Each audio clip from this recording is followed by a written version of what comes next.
The structure helped both of us feel less out of control. I noticed Dad's anxiety decreased when he knew what to expect each day, when there was a plan instead of just reacting to whatever crisis came next. Some days the routine felt boring, and I wanted to rush ahead to solutions, but I was learning that stability came from small, consistent things, not dramatic breakthroughs. Giovanni's call came on a Thursday morning while I was sorting Dad's medications into the weekly organizer. He said APS completed their preliminary review and substantiated concerns about financial exploitation, that the investigation would continue, but this initial finding validated everything we'd been saying.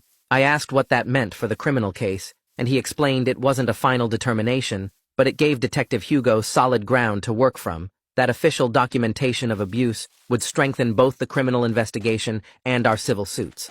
I thanked him and hung up, then sat there staring at the pill organizer, because after weeks of feeling like maybe I was making too big a deal out of this, someone official was saying it actually happened. That what Mom and Mark did was real abuse with a paper trail to prove it. The bank called 2 hours later, and Agatha walked me through their internal review findings, how their analysts flagged the power of attorney's signature as potentially forged based on comparison with Dad's other documents on file. She said they were placing holds on any further withdrawals from Dad's benefits account while they completed their investigation, that this didn't get our money back yet, but it stopped Mom and Mark from draining more while we built the case. I asked how long the review would take, and she said probably another few weeks, that these things moved slowly, but the holds were immediate and enforceable. Dad asked what was happening, and I explained both calls, watching his face shift from confusion to something like hope, like maybe the system actually worked sometimes, instead of just crushing people who couldn't fight back. The restraining order hearing was scheduled for Monday at the county courthouse,